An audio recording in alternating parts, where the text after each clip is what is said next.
Reka nongere mbaha ikaze ku ijambo ry'umwimerere. Ikaze ku ijambo ry'umwimerere, mbaha ikaze, karibu. Germain Muhirwa. Shalom Bashem Elohim Elohei ba Yeshua HaMashiach Avraham Isaac Yaakov.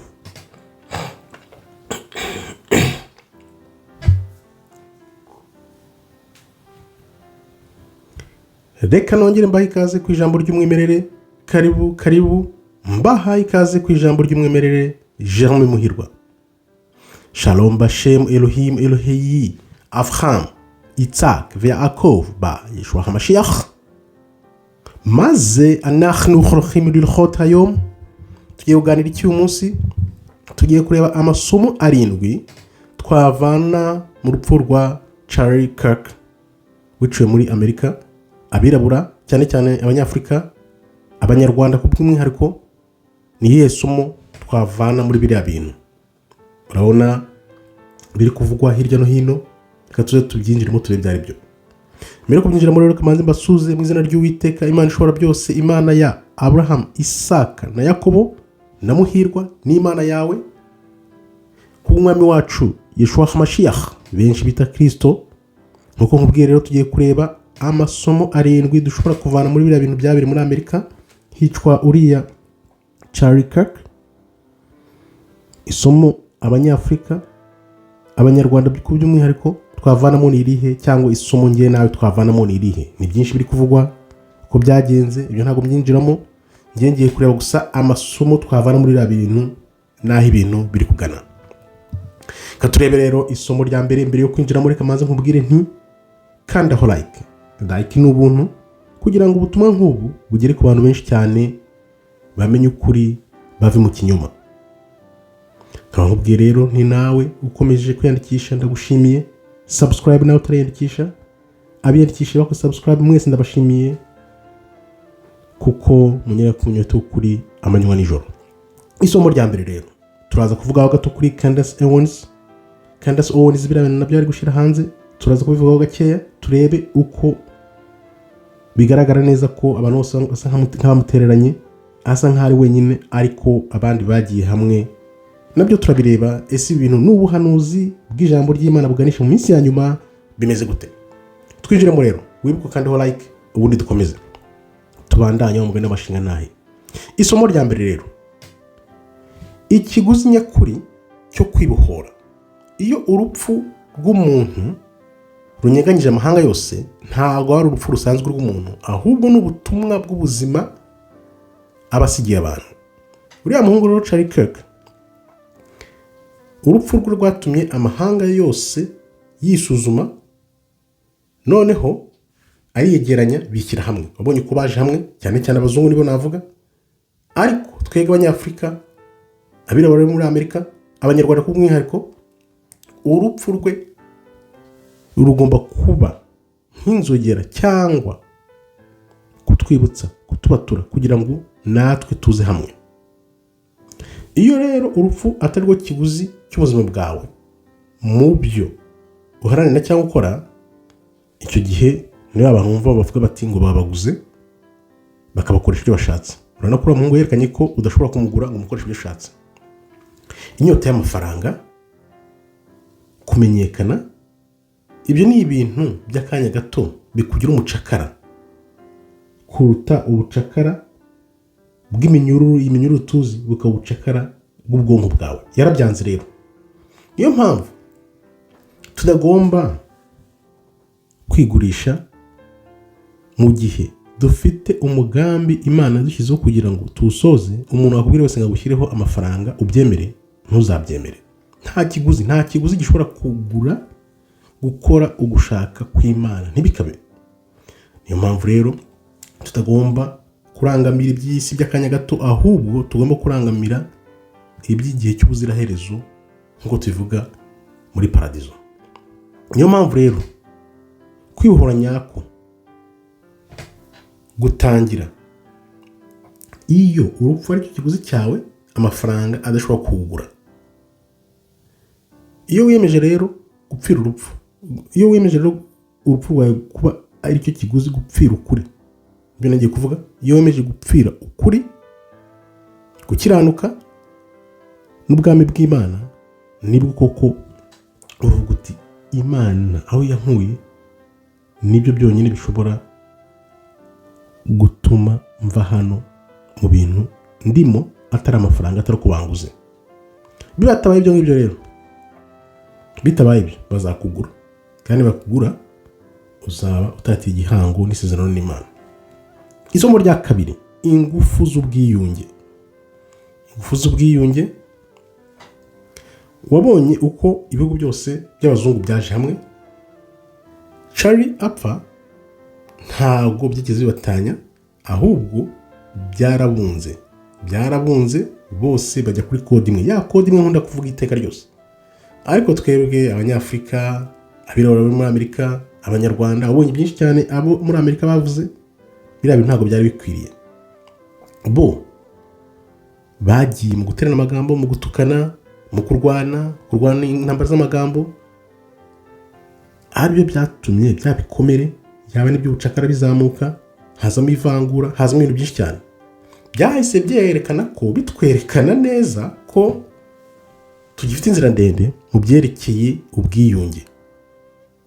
Byatweretse imitima yacu ko ihagaze, cyane cyane abirabura muri Amerika. Wibuke za nkone ebyiri njya nkunda kuvuga, bwa buhanuzi bw'inkone ebyiri.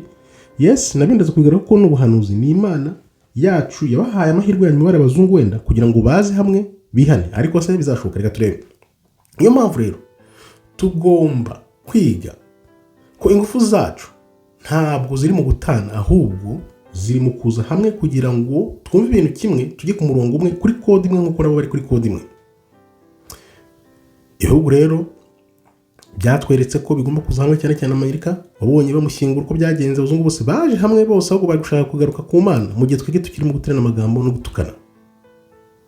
Niyo mpamvu ibihugu bitanye cyangwa abantu batanye ubwabo baragwa, nta n'ubakubise inkota. Ahubwo niba urupfu nka ruriya rushobora kunga abantu andi mahanga, ni gute ahubwo twebwe butatubyutsa kugira ngo bibe nk'imbarutso ikomeye cyane itumenyesha ko tugomba kwiyunga nk'abantu b'Imana. Nkubwire muntu, igihe cy'amacakubiri gifashe hasi. Abantu wabonye ukuntu biyungira ku rupfu, atari ukwinjira no ku kintu kindi. Urupfu rurabunga. Bitekerezaho, umbwire weho ugitekereza amacakubiri, ugitekereza ibintu by'ibibazo mu bantu, umbwire nawe. Isomo rya gatatu, ugomba gusubira ku Mana bya nyabyo, atari byice. Ni ukuvuga ngo ubwiyunge butarimo Imana ni nk'aho buba bwubakiye ku musenyi. Yaba Abanyafurika, yaba abirabura muri Amerika, yaba Abanyarwanda ku bw'umwihariko, tugomba gusubira ku Mana n'umutima wacu wose, atari ukuvuga ngo tugiyemo igice, atari ukuvuga ngo tukunzira idini n'iri, ahubwo tukemera tukavuga ati Imana yobora, ndatsinzwe. Ukemera ukamanika amaboko. Twagerageje za politiki, twagerageje imiryango ngo iharanire uburenganzira bwa muntu, tugerageza amafilozofi, tugerageza ibintu byose, ariko tuguma dufite ibikomere. Kubera iki? Kubera ko nta Mana dufite.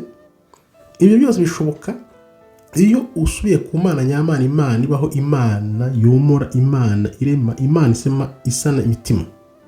Imitima yacu rero igomba guca bugufi, tugapfukamira Uwiteka.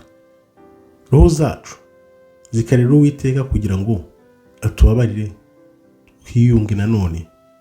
Uvuga rero utiyunze n'Imana kubera ko utaciye bugufi ngo usabe imbabazi, wihane, ni ukuvuga ngo ubwo bwiyunge n'uko bwameze kose buba ari ubusa, buba ari zero, nta kiba kirimo. Iri ni ijambo ry'Imana ribivuga, ntabwo ari njye ubivuga.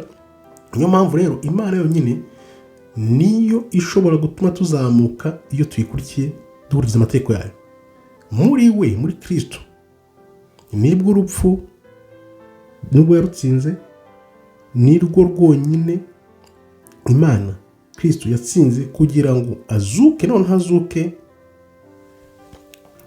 kubera abantu b'abanyabyaha, ibyaha byacu, noneho atubere urugero, atubere isomo ritwereka ko byose bishoboka, ko yatsinze urupfu ubuziraherezo. Isomo rya kane rero, rindisha umutima wawe ijambo ry'Uwiteka, ijambo ry'Imana. muntu ndagusabye iteka cyose nkubwira, iteka icyo nkubwira ndakubwira nti saba Imana yandika ijambo ryayo mu mutima wawe no mu bwenge bwawe.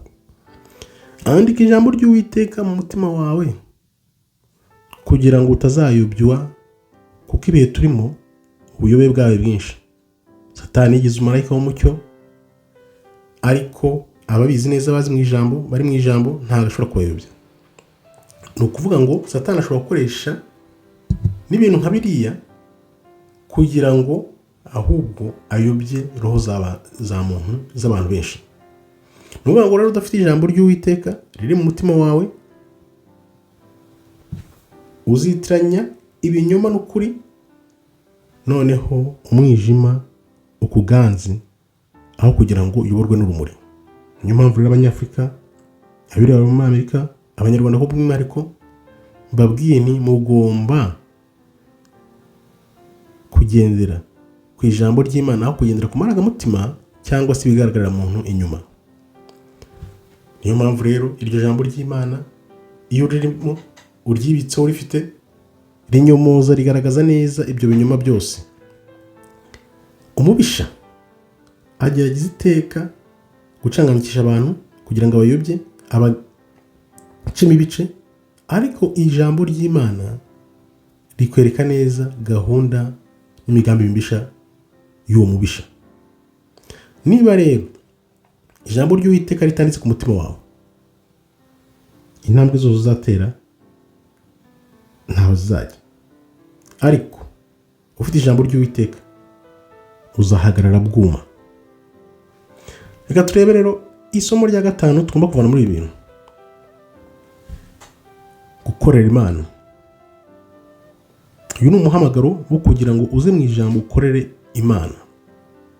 Abantu bari kuzamuka, abantu bari guhaguruka, natwe ubwacu tugomba kuba abakozi b'Uwiteka, kuko ubwami bw'Imana ntabwo bushingiye kukomeye, ahubwo umugaragu w'Uwiteka, umukozi w'Uwiteka, gukorera Imana, gukorera Uwiteka. Kenshi na kenshi yaba Abanyafurika, abirabura muri Amerika, Abanyarwanda ko by'umwihariko barasenyana aho kugira ngo bazamurane, ahubwo bareba n'indi uri hejuru n'indi uri hasi. Ubwiyemezi, amashyari, guhangana, biriya byose bituma musenyana aho kugira ngo mwubakane. Kristo yaratubwiye ati reka kuzanya ibirenge dutwarane iyo mitwaro, niwo mutwaro wanjye undemereye, ubona koko wuntwaze, nimba nanjye mbona umutwaro wawe uremereye, mbona nawe ugutwaza ngo ugutwaze, aho kugira ngo dusenyane, ahubwo twubakane kugira ngo tubone gukira. Gukorera Imana rero nibyo bintu bigomba kutwereka yuko uba ugana aheza iyo ukoreye Uwiteka, aho kugira ngo wiyemere, ugire ishyari n'amatiku n'ibindi nk'ibyo byose. Iyo twize guca bugufi tugakorera Uwiteka, twiga gukunda. Iyo twize gukunda rero nibwo tuba dutangiye kumera nka Kristo. Isomo rya 6 rero, ese iyo wirebye mu ndorerwamo ukareba amacakubiri ufite cyangwa amacakubiri mu Banyafurika, abirabura muri Amerika n'Abanyarwanda ubwabo, ni irihe somo uvanamo? Uriya muhungu rero urupfu rwe rwerekanye byinshi kuri twe nk'Abirabura, Abanyarwanda, abirabura muri Amerika, Abanyafurika, twadushyize hanze. Mu gihe ibindi bihugu byaje hamwe, twebwe Abanyafurika, abirabura muri Amerika, Abanyarwanda ku bw'umwihariko, twaragaragaye abo turi mu macakubiri yacu. Byagaragaje umunabi uri mu mitima yacu,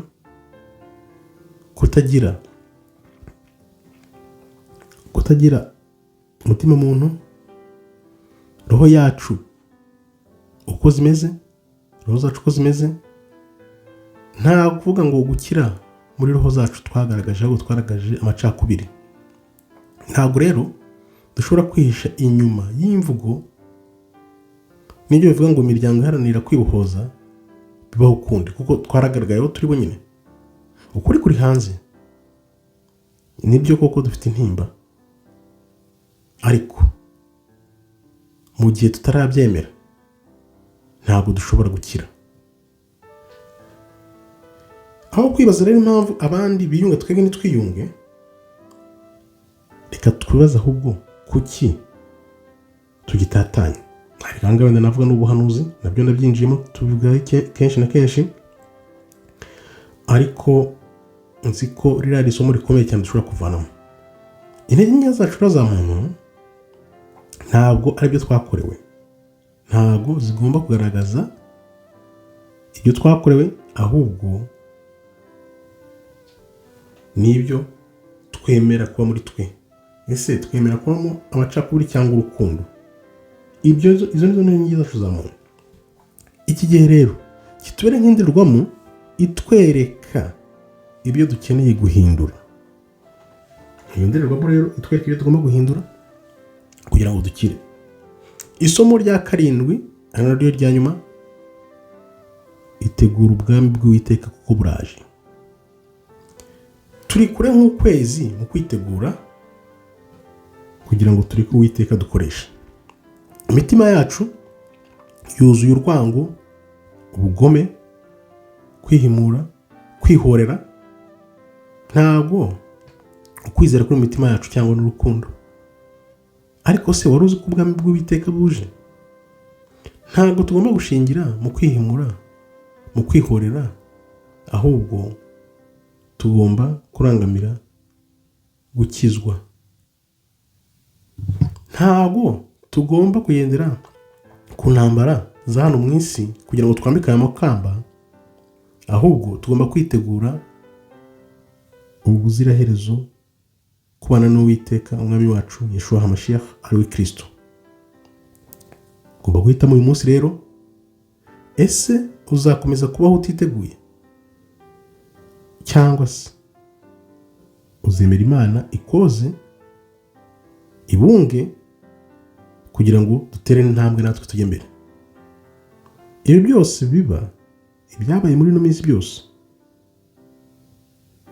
byerekeye ubwami bw'Uwiteka, atari ubwami bwa muntu. Abanyafurika, abirabura muri Amerika, namwe Banyarwanda, natwe Banyarwanda twese, igihe ni iki, tugomba gukanguka. Subira ku Mana, twiyunge, twandike ijambo ry'Uwiteka mu mitima yacu, dufatanye, tuzamurane kandi twitegure kuko ubwami buraje. Hano rero, murambabare gato, mfite akagripe gato, niyo mpamvu umva ndavuga ukuntu.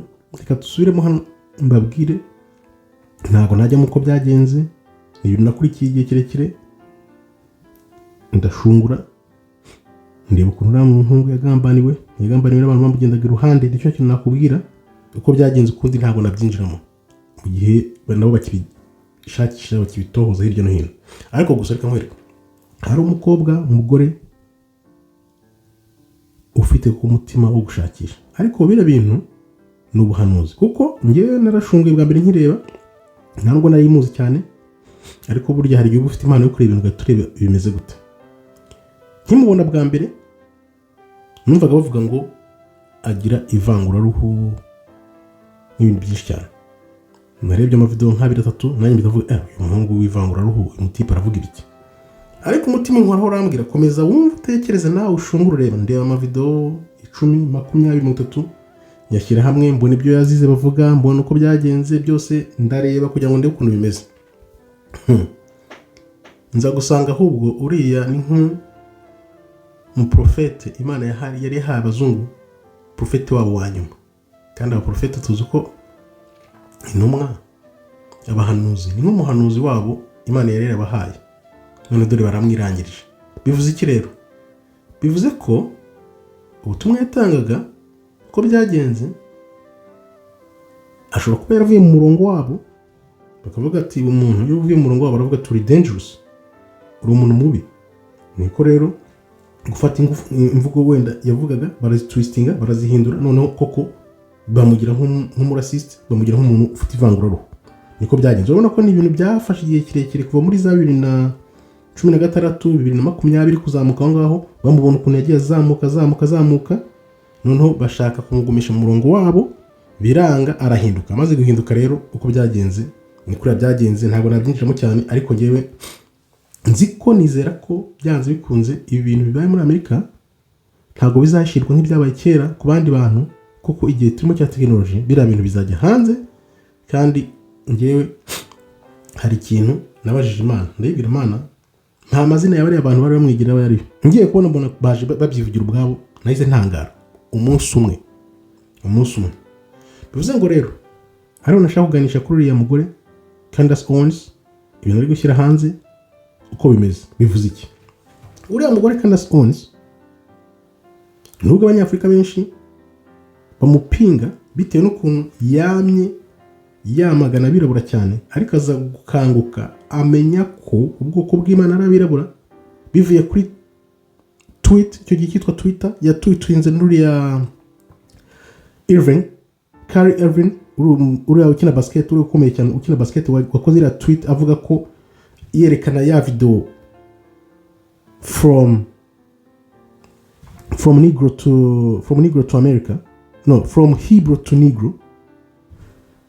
Iyo video sinzi niba barayibonye, from Hebrew to Negro, uko twamye turi ubwoko bw'Imana b'Abaheburayo tuza kuba abaniga.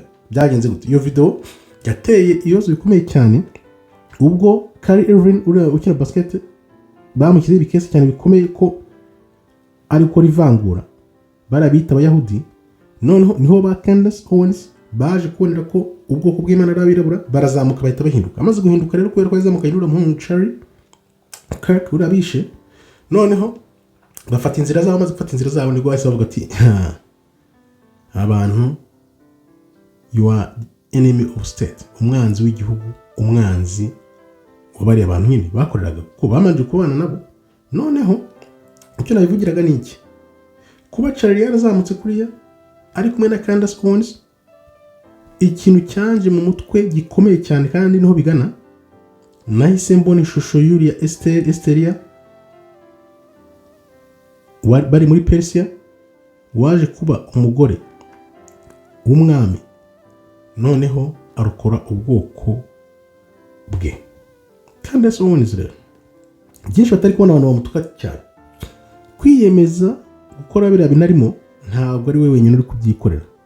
Uko Charlie Kirk yari afite umwuka w'Uwiteka uri gutanga ubutumwa ku bazungu ngo bahinduke, akaba yari umuhanuzi wabo bakamwirangiriza. Candace abantu bose baramutereranye, no muri birori byo guherekeza Charlie Kirk ntiyavuzwe, ntiyajeho. Urebye ibyo bakoze uko byagenze kose, bivuze iki rero? Bivuze uko akomeza, hari hashize nk'iminsi 2 ntazi yari, ariko ejo yaragarutse atanga ikindi kiganiro, bari gutanga ama evidence, avuga ko azi byinshi kandi bigomba kujya hanze bikamenyekana. Biriya bintu uzabureba harimo ukuboko kw'Imana gukomeye, isomo Imana ishaka guha abirabura. Kuko tuvuga tuti iyo bagize gutya wenda Candace Owens bakamwica, nk'urugero ko benshi bavuga ati ibyo uri kuvuga n'ubwiyahuzi bazakurangiza nawe. No, ruriya rupfu rwa Charlie Kirk rwatweretse ko ntushobora gutinya urupfu, kuko n'ubundi n'isasu niba ari isasu riraza rikaguhitana rikakubita rimwe ukagenda nk'uko byamugendekeye, ariko uzukuruka kunambaho ukavuga uti reka ubwoko bwanjye bubohoke kubera ukuri, mu ijuru ikamba riba rihari. Niyo mpamvu abantu batagomba gutinya biriya bintu, byatweretse ko nta gutinya. Niyo mpamvu rero Candace Owens ubona bivuga ashize amanga, ntago ari we ubyivugisha, afite umwuka w'Uhoraho, ijwi ry'Uwiteka riri kubimukoresha, kandi benshi nabibona. Niyo mpamvu byahise binyereka ko bari abapasiteri bahise birukanka batukura muhungu Charlie Kirk ngo yari umurasiste kubera iki, kubera ibintu byabaye twist. Ngiye narabyanarije neza, nabanje nari ngiye kuva muri uriya mutego wo kuvuga ngo yari umuntu ugira ivangura bwoko. Kubera iki? Kubera ko yasubije amaso nyuma ndeba uko bishobora kuba byaragenze, kugira ngo ari amagambo aba yaramuvuzweho kuriya, kubera ko bari abantu batumye nyine araswe ejo bundi, kuko yaje guhindura bodyguard. Uko byagenze kose ni ibintu byinshi cyane, ntabwo nabyinjiramo uyu munsi, ntabwo ari byanzanye, ariko hari ibintu dushobora kurenga ubyitayeho byose ukabireba uko bamwinjije. Nararebye ko binjiye hariya bakinjira uko byagenze, bara bodyguard bari bamuri uko bamutwaraga ibiki byose ni ibintu byo mu rwego rwo hejuru, ariko Imana yonyine niyibizi. Kuko hari igihe twibeshya ko abanzi bacu bari kurera, ko abanzi bawe uri kumwe nabo, ugendana nabo kabisa, ugendana nabo, navuga umubiri ku mubiri, muba muri kumwe kabisa. Nuko nakubwira ubindi ukishakira nawe, ndumva ufite ubwenge. None rero isomo tugomba kubona muri ibi bintu niriye, nuko aho ibintu bigana, wibuke n'uriya muryango we witwa Turning Point. Turning Point ririya ntabwo ari izina ryaje gutya gusa, uko yaje gushaka n'uriya mugore, uko byagenze, ukabona ko mbese n'ibirebire ntabwo nabyinjiramo, kereka wenda nitukomeza gutegereza, tugategereza wenda nk'indi minsi, amezi, wenda umwaka, ariko bino bintu nzi ko ukuri kwabyo kuzajya hanze gute rero? Biriya ahubwo byabaye nk'imbarutso. Imana ni umuhanga ukomeye cyane. Imana ishobora kunyura nko muri uriya muntu, noneho kugira ngo natwe abacu hazagira ikibabaho, noneho tuzakanguke tuze hamwe. Niho biri kugana biriya bintu. Ni ubuhanuzi bukomeye cyane, kuko ntabwo wambwira ukuntu umwana w'imyaka 17 yabitangiye biriya bintu, afite imyaka 17-18, azamuke yigarurira imitima y'abanyamerika bajene bose n'isi yose, noneho uko bigenze, noneho urupfu rwe rugende kuri biriya bintu. Nuko umuntu abura wabiganiriza ngo babiganire gusa, nawe ufiteho ubumenyi mu byumva kimwe, ngo wumve ibintu biri inyuma ya biriya bintu. Uriya muhungu yari umuhanuzi, ndakubwiye gutyo, yari umuhanuzi. Kandi Candace Owens abamutuka, bavuga ibintu byinshi cyane. Nahise mbona ko abantu twibwira ngo twinshi tuza Bibiliya, tuzi ijambo, cyangwa ngo bazi ubuhanuzi. Bari abantu uzari byavuzwe, benshi bibwira ko bazi ubuhanuzi, bazi ijambo, ariko no nahise mvuga no, Imana burya hari igihe ikwereka ibintu ukagira ngo n'abantu bose barabibona. No, ibintu bigiye kuva muri biriya bintu bigiye kugaragaza umwanzi, byahise binyereka umwanzi w'ikiremwa muntu ninde, umwanzi w'ukuri ninde, Satani azabigenza ate kugira ngo yigarurire abantu benshi cyane. Nahise mbona urebye nk'ibyandikwa kuri za internet, ukareba uko abantu bisobanura, ukareba ibyo abantu bemera, wenda dushobora kuba tutabona mu mitima yabo, wenda babigiza nkana kuri za internet, ariko harimo ababona ko baza bakandika koko buhumyi ari byo babwirwa, ukamuha nka evidence kubwira ati no, bino bintu ntibishoboka. Umuntu akakubwira ngo no, ntibishoboka. Ngo ni gute ngo wagambanirwa n'umuntu wakwigishije? Ni gute wagambanirwa n'umuntu ugukunda?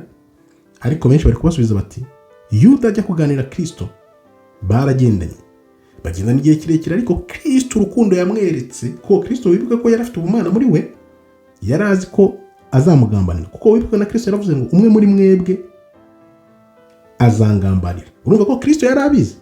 Nuvuga ngo uru rukundo Kristo yerekanye, akereka Yuda, ntamuvane mu bantu bari muri iruhande, ko yari azi ko azamugambanira. Byari umugambi w'Imana kugira ngo usoze.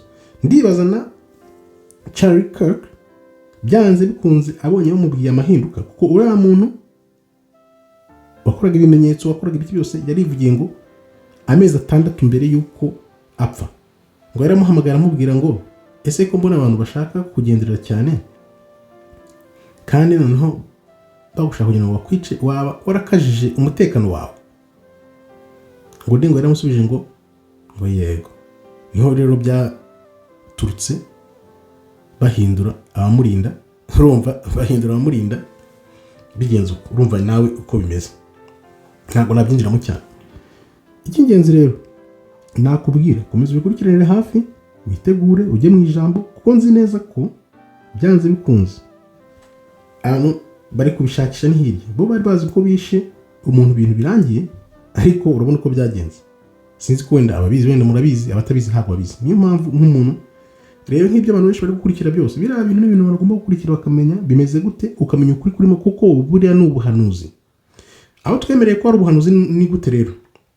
Nuko urupfu rwe, nubwo baje hamwe ari abazungu gusa kugira ngo biyunge, urupfu rwabo rwuriya mu rubungu bwabo, buriya ni ubuhanuzi bukomeye cyane, kuko nta hantu byabaye, kugira ngo ntabwo benshi bari bamuzi, twese twamumenye ari uko apfuye, ariko ni naho nahise mbona ko ikumira rya interinete ukuntu bayiyobora kugira ngo ikumire abantu ubutumwa butagera ku bantu. Niyo mpamvu natwe rero amavideo yacu tuyavuga ntagere ku bantu. Ni ukuvuga ngo hari ibyo bita iriya censorship irakora. Narabipingaga kera nkavuga ati ni gute umuntu yakumira video yanjye itagera ku bantu kandi abantu bahora kuri internet. Naratangaye kubona nanjye ntari muzura Charlie Kirk, ntabwo nari muzi. Nuko wenda ntakurikiraga ibya politiki cyane nkuko nabikurikiraga kera, ariko kuba ntari muzi urwego yari ariho, nahise mbona ko rirakumira rya internet kugira ngo amavideo atagera ku bantu rirakora. Ariko mumenyeye nanjye nari ngiye kugwa mu mutego w'umwanzi wo kumwambika ibara ry'uko ari umuvangururu, ariko nyuma nsubije amaso inyuma naje gusanga koko ari ibintu babeshya. Nkaba nkubwiye nti rero ishyire mu Mana, ushaka Imana kugira ngo nawe wiyunge none tuze hamwe bwa buhanuzi bw'inkora ebyiri buzasoze niho bigana. Nkaba ngushimira rero uwo twabanye, wongera ukandaho like kugira ngo ubutumwa bugere ku bantu benshi cyane. Nawe ukomeje kwiyandikisha ndagushimiye, subscribe kugira ngo duterane inkunga tuze hamwe n'igiciro. Imana ikomeze barinde rero. Shalom, shalom, toda raba, tov meyot.